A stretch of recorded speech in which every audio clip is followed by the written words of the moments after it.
दीपिका सिंह रजावत का वो ट्वीट कितना रोष प्रकट करवा पा रहा है ये आप जानते हैं, और सबसे बड़ी बात कितनी ज़्यादा आस्था पर ठेस पहुंचा रहा है ये भी आप जानते हैं, क्योंकि जहां जहां पर प्रोटेस्ट हुए, जहां जहां पर आवाज़ उठाई जा रही है वो हम आप तक पहुंचाने की कोशिश कर रहे हैं। रजनी सेठी द्वारा भी एक बात कही गई कि एफआईआर हर जगह से लगाई जा रही हैं, लग रही हैं, पर पुलिस प्रशासन कहीं ना कहीं पीछे नज़र आ रहा है, वो एफआईआर लॉन्च कर अरेस्ट करने की बात नहीं कर रहा। अब एक एडवोकेट भी हमारे साथ में मौजूद हैं, क्योंकि उनकी राय लेना भी ज़रूरी है। और सबसे बड़ी बात ये है कि आखिरकार एक एडवोकेट क्या समझते हैं, क्योंकि अगर बात की जाए दीपिका सिंह रजावत की, वो भी एक एडवोकेट हैं, और एक एडवोकेट किस तरह से समझता है कि एक एडवोकेट इस तरह से क्या कर पाएगा या कर सकता है या नहीं, इस पर भी बात करेंगे। सत्यजीत जी हमारे साथ में मौजूद हैं। सत्यजीत जी, पहले तो आपका बहुत बहुत स्वागत है। जी मैम, थैंक यू। एक एडवोकेट, सवाल मेरा यहाँ से शुरू होगा, एक एडवोकेट क्या ऐसा कर सकता है जिससे कम्युनल हार्मनी बढ़े, या फिर ऐसी कोई बात रखे जिससे लोगों की आस्था पर ठेस पहुँचे? मैम, सबसे पहली बात तो मैं ये कहना चाहता हूँ कि एक एडवोकेट का मतलब हुआ एक लॉ नोइंग पर्सन, जो कि एक आम पब्लिक को हेल्प करता है जब उनके लीगल इश्यूज़ आते हैं। मोर ओवर उसका सबसे बड़ा काम होता है कि एक हमको चेयर को एड्रेस करना, हमको जजेस को एड्रेस करना है, उनको लॉ के बारे में अवेयर करवाना है, हमें अपने मुद्दे लीगल वे से रखने हैं।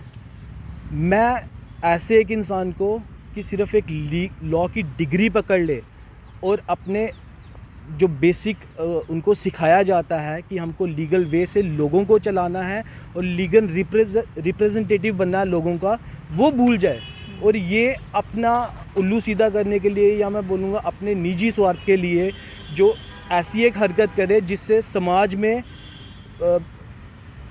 में प्रॉब्लम्स क्रिएट हों, समाज में एक दूसरे के प्रति घृणा मैं बोलूँगा, या समाज में ये जो शांति है समाज की वो भंग करे, ऐसा इंसान मैं उसको एडवोकेट की एक कैटेगरी में ही नहीं मानता हूँ। कि हम लोग को ये चीज़, एक एडवोकेट मैं नहीं बोल पाऊँगा उनको जिन्होंने इस तरह की एक अपनी मानसिकता दिखलाई है, और उनका मेन मोटिव भी यही था कि वो लोगों के बीच में एक राइट क्रिएट करे ताकि यहाँ पे लोगों के कम्युनल हार्मोनी जो है वो डिस्टर्ब हो। एक पर्टिकुलर कम्युनिटी, मैं ये बोलूँगा, मैं ये नहीं बोलूँगा कि सिर्फ एक हिंदू कम्युनिटी को बोला तो ये गलत है, ये किसी भी कम्युनिटी के लिए होता, क्योंकि हम सब भाई हैं। हमारा हिंदुस्तान, हमारे यहाँ पे हर एक कम्युनिटी के लोग हैं। हम किसी भी कम्युनिटी को एक पर्टिकुलर चीज़ पे लेके गलत नहीं बोल पाएंगे, हम सबको एक साथ लेके चलते हैं। मैं ये बोलता हूँ कि अगर आपको एक गलत चीज़ के बारे में बोलना भी है तो आप उसको एक धर्म से जोड़ के नहीं बोल सकते, क्योंकि जो इंसान इस तरह की गंदी हरकत करेगा वो एक धर्म से जुड़ा हो ही नहीं सकता। ना वो हिंदू हो सकता, ना मुस्लिम, ना सिख, ना ईसाई, वो किसी भी धर्म का नहीं हो सकता, वो धार्मिक इंसान नहीं है। फिर भी आप एक इंसान को एक धर्म के साथ जोड़ के बताते हैं कि इस धर्म के लोग इस तरह की गलत हरकतें करते हैं और हैबिचुअल है इन हरकतों के। मैं ये चीज़ नहीं मानता कि एक एडवोकेट की मानसिकता है, बल्कि मैं ये कहूँगा एक बड़ी सिख एक मेंटेलिटी है जो कि नहीं बर्दाश्त हो सकती। ये चीज़ कहीं ना कहीं पहले भी नजर आई थी, अगर आपको रसाना केस याद हो तो उसमें भी कहीं ना कहीं हिंदू मुस्लिम नजर आया। बिल्कुल किया पर गया। उससे क्या उस समय अगर हम कोई स्ट्रिक्ट एक्शन ले लेते किसी ऐसी एडवोकेट के खिलाफ, तो क्या आपको लगता है कि दोबारा ऐसा कुछ बात सामने आती? मैडम, उस टाइम भी हमारी एसोसिएशन ने भी इनको, बेसिकली ये हमारी एसोसिएशन की मेंबर ही नहीं है। आई थिंक 2016 की 15 में इनको हमारे भरद्वाज साहब प्रेसिडेंट थे, उस टाइम पे इनको बार एसोसिएशन की मेंबरशिप से जम्मू से निकाल दिया गया है जी। ये हमारी एसोसिएशन की मेंबर ही नहीं है। अब ये बोलती हैं कि उस टाइम पे मैडम हमने इनके अगेंस्ट जाने से ज़्यादा हमको समाज में जो ये लड़ाई का माहौल ये क्रिएट कर रही थी उस टाइम पे भी हम लोगों ने उस चीज़ को रोकने की कोशिश की। हमने क्या मैम, हर एक हिंदुस्तानी ने रोकने की कोशिश की ताकि यहाँ पे कम्युनल राइट्स ना हो, ताकि यहाँ पे एक कम्युनिटी के दूसरे कम्युनिटी की तरफ उनकी गलत भावनाएं ना हो, गलत एक दूसरे को समझना शुरू ना कर दे। बट इस तरह के लोग ऐसे मुद्दों को ही उठा के अपना आगे बढ़ना चाहते हैं, अपने आप को प्रोजेक्ट करना चाहते हैं, जो कि मैं एक चीज़ मानता हूँ ये सबसे बड़ी छोटी सोच है। छोटी भी नहीं बोलूँगा, ये गलत सोच है जी। छोटी सोच भी एक अलग चीज़ होगी, ये गलत और बड़ी निंदनीय सोच है। बिल्कुल। अब एफआईआर कई लोग इस समय लॉन्च कर रहे हैं क्योंकि जी। जिनको दुख है और जो सोचते हैं कि हमें फेसबुक पर या ट्विटर पे ट्वीट ना कर हम अगर लीगल एक्शन लें तो वो अब आगे आ रहे हैं। किस तरह से जो कर रही हैं वो भी बताइए और जो करना चाहते हैं उनके लिए भी बताइए, क्योंकि आज आप भी जी। एसएसपी के पास होकर आए हैं, बिल्कुल मैम। तो वो थोड़ा सा बताइए। जी मैम, इसमें बेसिकली क्या है मैम, इसमें अगर एक इंसान कोई भी कमेंट करता है, कोई वर्ड बोलता है, कोई अपना जेस्चर शो करता है, कोई फ़ोटोग्राफ या कोई वीडियो अपलोड करता है किसी भी तरीके से। अब मैं ये चीज़ बताता हूँ, जैसे हमने ये कंप्लेन मैम आज ये एसएसपी साहब को भी दी है जी और ये हमने कल की हमने एसएचओ जानीपुर को दी है कंप्लेन। जी ठीक है, वो अगर एक इंसान इस तरह की कोई हरकत करता है जिससे कम्युनल हार्मनी को ठेस पहुँचे या राइट्स का खतरा हो और उसकी मंशा यही है, या फिर एक इंसान किसी रिलीजन को पर्टिकुलर आउटरेक करने की कोशिश करे या प्रोवोक करे किसी को इंसल्ट करके ताकि वहाँ पे प्रोवोकेशन हो, या किसी को डिफेम करे, ये क्रिमिनल ऑफेंसेस हैं, ये सीरियस क्रिमिनल ऑफेंसेस हैं जिनके लिए एफआईआर लॉन्च करनी चाहिए और होनी चाहिए और कई जगह पे हो भी रखी हैं, क्योंकि जुरिस्डिक्शन की बात देखें तो ये हर जगह सर्कुलेट हुआ है। ये पिक्चर सिर्फ एक जम्मू में सर्कुलेट नहीं हुई है, एक पर्टिकुलर जगह पे नहीं, हर जगह सर्कुलेट हुआ था। हर जगह जिस भी इंसान को इससे ठेस पहुंची है वहाँ की जुरिस्डिक्शन बनती है कि एफआईआर ऐसे एक ऑफेंस के अगेंस्ट लॉन्च करनी चाहिए और हो रही हैं। अब जैसे हमने जानीपुर पुलिस स्टेशन में एक कंप्लेन कल दी थी और इस पे ये सीरियस क्रिमिनल ऑफेंसेस हैं जिनसे कि राइट्स हो सकते हैं सोसाइटी में। आप देख भी रहे हैं मैम, रोज़ प्रोसेशंस हो रहे हैं। जैसे ये बोल रही थी मेरे घर के बाहर एक मॉब इकट्ठी हो गई। अब शायद इनको मॉब का, मैं नहीं बोलता हूँ कि मॉब का अब असल मीनिंग भी पता। मॉब वो होती है कि इनके घर के शीशे तक टूट चुके होते, इनके घर पे पथराव हुआ होता या किसी ने इनको जान मान की हानि करी होती। एक अपना व्यू रखना, ये हमारा कॉन्स्टिट्यूशन हमें ये राइट देता है। This is our fundamental right कि अगर मेरे खिलाफ आप गलत बोल रहे हैं मैम, तो मैं आपके सामने आके बोलूँगा कि आपने मेरे खिलाफ गलत क्यों बोला, ये चीज़ गलत है, और मैं अपने तरीके से शांतिपूर्वक उसको प्रोटेस्ट कर सकता हूँ। ये मॉब इकट्ठी नहीं है, ये वो लोग थे जिनके अंदर आक्रोश था इस चीज़ को देख के कि एक रिलीजन को लेके आप कैसे एक रिलीजन को लेके ये बोल सकते हैं कि इस रिलीजन के लोग जो है ये इंसानियत ही नहीं है इनमें।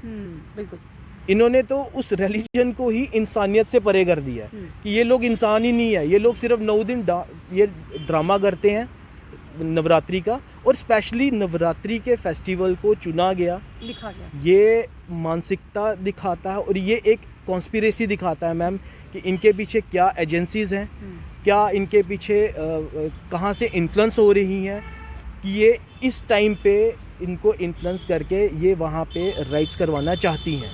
ऐसे जो जानीपुर के पास भी आप गए, उनकी तरफ से क्या बयान आए, क्या उन्होंने बोला, क्या वो कार्रवाई कर सकते हैं? मैम एसएचओ जानीपुर साहब ने कंप्लेन ली थी, उन्होंने आज के लिए हमें बोला था कि हम एफआईआर कल की डेट में ही लॉन्च कर देंगे। हमने आज पता किया उन्होंने एफआईआर नहीं लॉन्च की। अब उसमें हमने अपना क्रिमिनल प्रोसीजर जो है कोड हमारा, वो हमें अब आगे की प्रोसीजर बताता है कि अगर एक एफआईआर एक कंप्लेंट पे नहीं लॉन्च होती और उसमें कॉग्निजेबल ऑफेंस हैं तो we have to go for proceedings under section 154 first of all. मतलब आपको एक हायर अथॉरिटी के पास एक कंप्लेन लेके जाना है और ये बोलना है कि कंसर्न एसएचओ एफआईआर नहीं लॉन्च कर रहा, आप उसे बोलिए एफआईआर लॉन्च करने के लिए। अगर वो भी नहीं होता है विद इन टाइम, बिकॉज एक सेकेंड ना एक एफआईआर में, एक कंप्लेंट में एक सेकेंड मायने रखता है। डिले एफआईआर्स में, क्रिमिनल केसेस में खासकर डिले बहुत मैटर करता है। अब अगर आज हमने ये दी है, ये नहीं आज की डेट में भी लॉन्च नहीं होती, कल हम कोर्ट में जाएंगे, देयर इज अनदर प्रोसीजर। हम कोर्ट में जाएंगे, हम एफआईआर लॉन्च कराने का ऑर्डर लेंगे इसमें, और एफआईआर इसमें लॉन्च होनी ही होनी है। क्यों आपको लगता है फिर एसएचओ साहब ने, आपने जिस तरह से कहा कि हमने उनको बोला कि आप एफआईआर लॉन्च कीजिए, फिर उन्होंने एफआईआर लॉन्च नहीं की, तो क्या वजह हो सकती है? मैम मैं ये बोलता हूँ कि आप इस चीज़ को जानते ही हैं, हमारे जो एडमिनिस्ट्रेशन है, आप कंप्लेंट एक लेके जाएंगे, एक प्रोसीजर होता है, या तो इनको प्रिलिमिनरी इन्वेस्टिगेशन करनी होती है कई केसेस में, बट इस तरह के या तो एसएचओ साहब को ये चीज़ समझ नहीं आई कि इसमें प्रिलिमिनरी इन्वेस्टिगेशन नहीं करनी है, इसमें इमीडिएट एफआईआर लॉन्च करके then they have to investigate the matter. या तो उनको वो समझ नहीं आया, या उनका कोई पर्सनल इंटरेस्ट था, उसको मैं बोल नहीं सकता बिकॉज मैं अवेयर नहीं हूँ उस चीज़ के, या वो किसी और किसी से पूछ के करना चाहते हैं या क्या था, वो मैं ये चीज़ नहीं बोल सकता। बट मैं ये बोलता हूँ कि ये चीज़ गलत है, कानूनी तौर पे भी गलत है कि उन्होंने एक कॉग्निजेबल ऑफेंस की एफआईआर इमीडिएटली लॉन्च नहीं की। अकॉर्डिंग टू यू अब दीपिका जी को बिहाइंड द बार कब तक होना चाहिए? Ma'am according to me Deepika ji को सबसे पहले तो बिहाइंड द बार इमीडिएटली होना चाहिए अनटिल एंड अनलेस उनको कोर्ट बेल देती है, because these are non bailable offences. Secondly ma'am एक चीज़ मैं बोलूँगा कि अभी भी उनका अगर आप पोस्ट देखें या उनके इंटरव्यूज देखें, बट उन्होंने तो हमें कल के इंटरव्यू में सीधा बोल दिया कि आपने जिस तरह से बोला, उन्होंने हमें हमारे इंटरव्यू में सीधा बोल दिया कि मैं इसमें कोई भी, मेरे को शर्म नहीं है, मेरे को इसमें कोई गलत नहीं लगता, और मैंने सिंपल सीधा बोला है, और मैंने अपनी सोच को रखा है, मैंने अपनी मानसिकता को रखा है, मैंने कुछ गलत नहीं किया। मैम एक चीज़ बोलूँगा, आपके इंटरव्यू की मैं एक सिर्फ बात लेता हूँ। आपके इंटरव्यू में उनसे पूछा गया कि अगर ऐसा कुछ दूसरी कम्युनिटी से होता तो क्या आप उसको पोस्ट करते, और उनका जवाब था कि अगर ऐसा कुछ दूसरी कम्युनिटी से होगा तो मैं पोस्ट करूंगी। अब इसका मतलब तो एक ही निकलता है कि ऐसा कुछ दूसरी कम्युनिटीज़ या कहीं से हो ही नहीं रहा। ये एक पर्टिकुलर कम्युनिटी है, हमें इनका पता है, ये करते हैं, दूसरी कम्युनिटी से जब होगा हम देखी जाएगी। मेरे साथ में यहाँ पर शिवम भी मौजूद हैं। शिवम क्या कहना चाहते हैं वो भी आपसे ज़रूर सुनाएंगे, क्योंकि साथ में ये भी चल रहे हैं और उनकी भी उतनी मशक्क़त है एफआईआर लॉन्च करवाने के लिए जितनी सत्यजीत जी की। आप भी साथ में चलें। कितना ठेस, कितना दुख, कितना रोष। मैम बात बेसिकली इंसानियत की है, जो मेरे को लगता है कि दीपिका ठुस्सू और दीपिका सिंह रावत कह सकते हैं उनको, पर मैम मेरे को नहीं लगता कि उनके पास कोई इंसानियत नाम की चीज़ भी है, क्योंकि इन्होंने सरासर हमारे हिंदू कल्चर को बदनाम किया है। ठीक है, लगा लो उन्होंने एक पोस्ट किया ट्वीट, ठीक है, कि जिसमें लिखा शो कर रहा है, 2 मिनट मैं लूँगा वो, जिसमें मैम उन्होंने एक पोस्ट ट्वीट करा हुआ है जिसमें सामने शो कर रहा है कि जो बंदा नवरात्र में 9 दिन देवी की पूजा कर रहा है वही बंदा मतलब रेप करता अगले दिन। क्या हम इसका क्या मतलब निकलता है कि हम हिंदू रेपिस्ट हैं? मतलब अगर खाली मेरे को इतना बता दो कि पूरे इंडिया में खाली हिंदू ही रेपिस्ट है और कोई मतलब रिलीजन का कोई बंदा रेप नहीं करता, ठीक है मैम, लगा लो कहीं पे भी देखा जाए, रसाना हत्याकांड हुआ कहीं पे भी मैम, हथरस में हुआ वहाँ पे भी, तब नहीं बोले दीपिका सिंह रावत। अभी क्यों बोल रहे हैं? क्योंकि वो भी नवरात्र के टाइम पे जो हमारा हिंदुओं का बहुत बड़ा त्यौहार है, माँ दुर्गा की बेइज्जती कर रहे हैं, क्योंकि जो बंदा दिखाया हुआ फोटो में कि जो बंदा पूजा कर रहा है वही रेप कर रहा है। जब मैंने उनका इंटरव्यू सुना दीपिका सिंह रावत जी का, उन्होंने वहाँ पे लिखा हुआ है कि उन्होंने खुद व्रत रखे हुए हैं। नवरात्र में अगर आप इतने पवित्र त्यौहार है जो हमारा फेस्टिवल टाइप का ही है हमारा, अगर हम वहाँ पे अगर उन्होंने व्रत रखे हैं तो हमने भी रखे हैं, और फिर हम भी तो हिंदू ही हैं। हम इसका क्या मतलब है कि हम 9 दिन व्रत रखेंगे और सड़कों में चल पड़ेंगे कि बहन किसी की माँ बहन को रेप करने के लिए? नहीं, हम रेपिस्ट हैं क्या? हिंदू हम रेपिस्ट हैं क्या? इसके खिलाफ हमने स्टेप उठाया हुआ है। जो मेरे बड़े भाई हैं एडवोकेट सत्यजीत जी, इन्होंने साथ में मेरे को स्टेप लिया, बोलते कोई बात नहीं Shivam, you must go on, I am with you, ठीक है।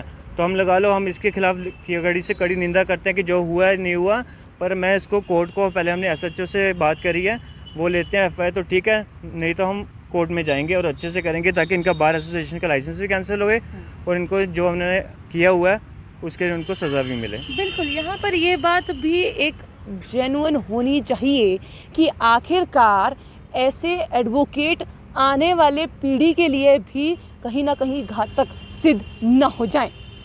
सबसे बड़ी बात यह है, इसमें अब लेफ्टिनेंट गवर्नर साहब को भी इंटरवीन करना होगा, क्योंकि पुलिस प्रशासन कहीं ना कहीं अब सुस्त माहौल में नज़र आ रही है। जिस तरह से एफआईआर लॉन्च लगातार की बात हो रही है, कंप्लेंट सामने जा रही हैं, पर उस पर अभी तक कोई कार्रवाई नज़र नहीं आ रही। याद करवाने की मैं कोशिश दोबारा, और हर बार मैं यही कह रही हूँ, करवाने की कोशिश मैं दोबारा करूँगी, क्योंकि थोड़े ही दिन, ज़्यादा दिन नहीं हुए हैं, थोड़े ही दिन पहले एक और कम्युनिटी के अगेंस्ट बात हुई थी। उसी दिन उन व्यक्ति को अरेस्ट किया गया था, जो चीज़ अगर देखा जाए कॉन्स्टिट्यूशन के अकॉर्डिंगली सही था और देखा भी गया और पुलिस प्रशासन ने कार्रवाई भी की।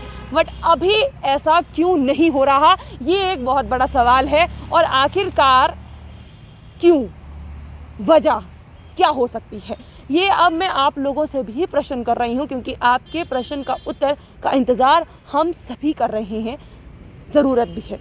बने रहिए जम्मू परिवर्तन के साथ। मुझे और अभिषेक जी को दीजिए इजाज़त। नमस्कार।